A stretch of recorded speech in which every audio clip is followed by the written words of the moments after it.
हे friends, welcome back. इस video में हम लोग फाइन ऑर्गेनिक्स के Q1 result, current chart pattern, financials और उसके साथ कंपनी के अंदर स्विंग ट्रेडिंग और लॉन्ग टर्म इन्वेस्टमेंट का क्या अपॉर्चुनिटी बन रहा है उसके बारे में पूरे डिटेल में बात करने वाले हैं। वीडियो बहुत ज़्यादा इंटरेस्टिंग होने वाला है। वीडियो को स्टार्टिंग से आखिर तक देखिए और अगर इस चैनल को फॉलो नहीं करते हैं तो बहुत सारा स्विंग ट्रेडिंग का अपॉर्चुनिटीज मैं रोज लाता रहता हूं। और 3 दिन पहले मैंने बिरला सॉफ्ट के बारे में भी आप लोगों को बताया था कि उसके अंदर पोजीशन लेना चाहिए। तो जिन्होंने पोजीशन लिया है वो करीबन मोर देन 12% के आसपास प्रॉफिट ऑलरेडी बना चुका है। और भी बहुत सारा मैंने एनालिसिस दिया था, जिन्होंने भी वो फॉलो किया है अभी तक उन्होंने 8 to 12% के आसपास प्रॉफिट बना लिया होगा। तो वीडियो को थोड़ा सीरियस लीजिए। आप इस चैनल को सब्सक्राइब करके बाजू में जो बेल आइकन है उसे भी हिट कर दीजिए ताकि नए वीडियो का नोटिफिकेशन और स्विंग ट्रेडिंग का नोटिफिकेशन आप लोगों को तुरंत मिल सके। तो चलिए सीखते हैं एक साथ।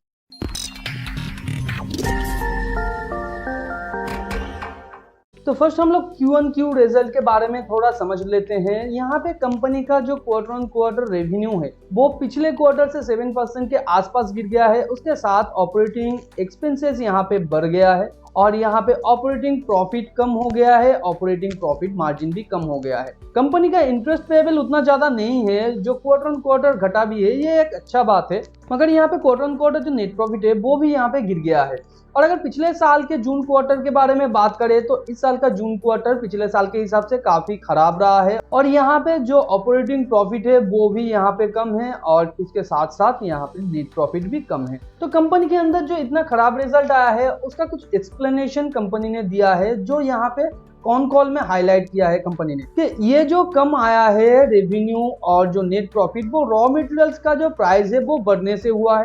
और कंपनी ये एक्सपेक्ट कर रहा है फर्दर ये जो प्रोडक्ट का प्राइस बढ़ा है ये फ्यूचर में कस्टमर जब रिन्यू करेगा कॉन्ट्रैक्ट वो उसके ऊपर डाल दिया जाएगा, जो कि नेक्स्ट क्वार्टर से स्टार्ट भी हो जाएगा। और यहाँ पे कंपनी का जो एक्सपोर्ट था वो एक्सपोर्ट कम हो गया है, जो जनरली यूएस और यूरोप के मार्केट में है। और वहाँ पे जो कॉस्मेटिक्स और पॉलीमर का डिमांड है वो कम हो गया है, जिसकी वजह से यहाँ पे एक्सपोर्ट भी कम हो गया है। इसके साथ साथ कंपनी ने कुछ अच्छा खासा इन्वेस्टमेंट के बारे में भी बात किया है, जैसे कि यहाँ पे जो प्लान्स है वो प्लान्स मार्च 2024 के आसपास फुल कैपेसिटी में रन करने लगेगा, कंपनी के पतलगंगा जो प्लांट है उसको छोड़ के। उसके साथ कंपनी के अंदर गुजरात गवर्नमेंट की तरफ से लैंड एलोकेट किया जाएगा, जो कंपनी के लिए एक अच्छा बात है। और थाईलैंड में एक प्लांट कमीशन हो जाएगा सितंबर 2023 के अंदर।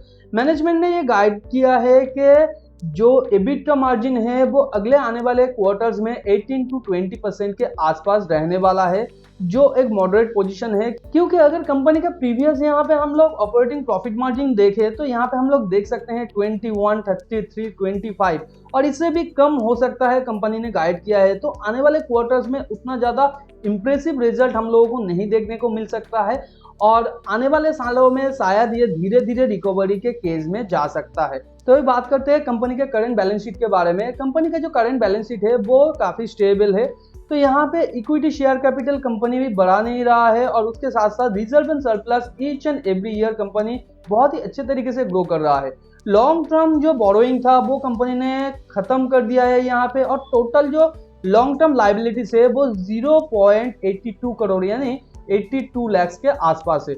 और उसके साथ साथ कंपनी का जो करंट लाइबिलिटीज है वो 264.54 करोड़ है, जो यहाँ पे अगर कंपनी का हम लोग कैश एंड कैश इक्विवेलेंट को थोड़ा देखें तो 522.98 करोड़ है। सिर्फ कैश एंड कैश इक्विवेलेंट से ही कंपनी अपना शॉर्ट टर्म जो लाइबिलिटीज है उसे अच्छे तरीके से कवर कर सकता है। तो यहाँ पे कंपनी के अंदर ज्यादा लाइबिलिटीज नहीं है और एसेट अच्छा खासा है, ये कंपनी के लिए एक पॉजिटिव बात है।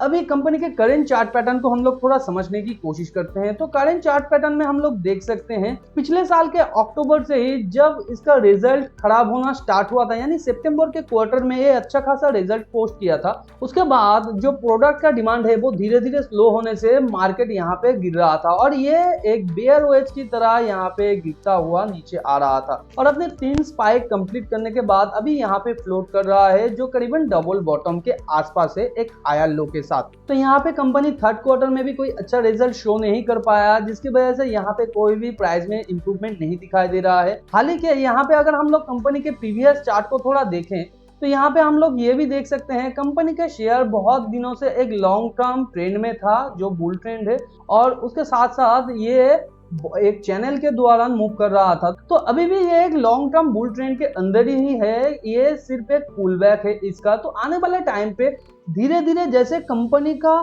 फिनेंशियल्स रिकवर होता जाएगा या quarter on quarter result recover होता जाएगा, ये फर्दर प्राइस इंक्रीमेंट हो सकता है। तो अभी बात करते हैं, अगर आप एक स्विंग ट्रेडर है तो आपके लिए यहाँ पे कौन सा प्रोबेबिलिटी बन रहा है। देखिए यहाँ पे करेंटली कंपनी के शेयर प्राइस डबल बॉटम के आसपास है। तो यहाँ पे ये अगर कुछ देर कंसोलिडेट करने के बाद फिर हाई मोमेंटम के साथ ऊपर जाने की कोशिश करता है, यानी कि एक कैंडल क्रिएट करता है, फिर ये दूसरा बुल कैंडल क्रिएट करता है, और ये जो यहाँ से इसने ब्रेकआउट किया है, ये दूसरा ग्रीन कैंडल इस कैंडल को टच नहीं करना चाहिए। और जब ये थर्ड कैंडल यहाँ पे क्रिएट करेगा और वो प्रीवियस हाई को ब्रेक करके ऊपर जाने की कोशिश करेगा, तब हम लोग यहाँ पे ट्रेड ले सकते हैं और हमारा टेक प्रॉफिट होना चाहिए ये जो ब्रेकआउट बार से पहला बार है इसके थोड़ा नीचे।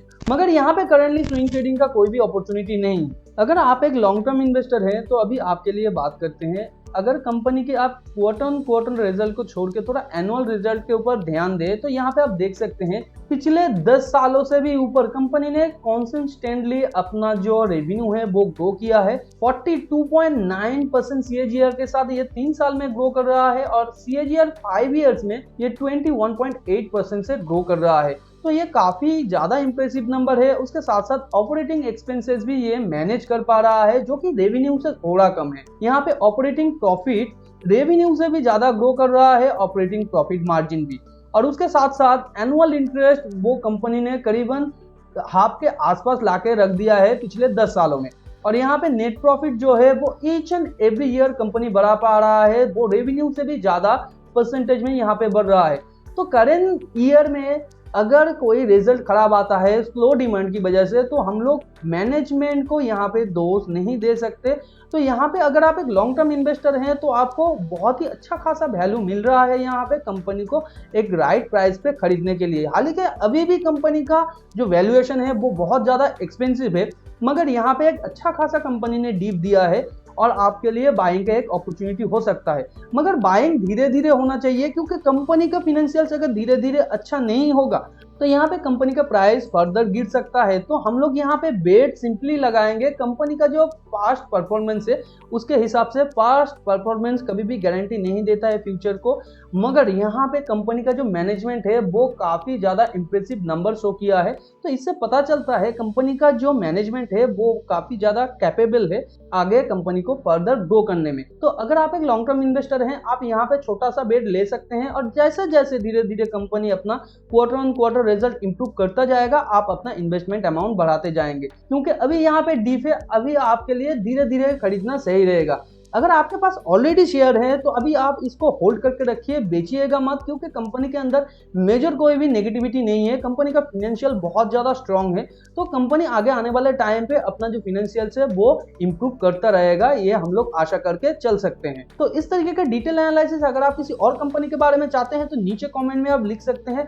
बहुत सारे स्विंग ट्रेडिंग का अपॉर्चुनिटीज मैंने ऑलरेडी पोस्ट किया है और उसके ऊपर वीडियो भी बना के रखा है। वीडियोस देखने के लिए आप चैनल पे जाके देख सकते हैं और बहुत सारा वहां पे अपॉर्चुनिटीज अभी भी अवेलेबल है। अगर आपने टेलीग्राम चैनल को सब्सक्राइब नहीं किया है तो टेलीग्राम चैनल को सब्सक्राइब कर लीजिएगा, क्योंकि वहां पे मैंने एक्सेल शीट शेयर किया है जो कंपनी के अंदर करेंटली स्विंग ट्रेडिंग का अपॉर्चुनिटीज है। वहां पे बताया गया है प्रोबेबिलिटी कितना है, टेक प्रॉफिट कहां पे है, एंट्री कहां पे है और एग्जिट कहां पे है। तो जाके आप उस एक्सेल शीट को भी डाउनलोड कर लीजिएगा, क्योंकि वो बहुत ज्यादा हेल्पफुल है। इस तरीके का डिटेल एनालिसिस अगर आप किसी और कंपनी के बारे में चाहते हैं तो नीचे कमेंट में आप लिख सकते हैं, मैं उसके ऊपर भी वीडियो बनाने की पूरी कोशिश करूंगा। चैनल पे नया है तो चैनल को सब्सक्राइब करके बाजू में जो बेल आइकन है उसे भी हिट कर दीजिए, ताकि नए वीडियो का नोटिफिकेशन आप लोगों को तुरंत मिल सके। मिलते हैं अगले वीडियो पर, तब तक के लिए अपना बहुत ज्यादा ध्यान रखिए। Thanks for watching and happy investing.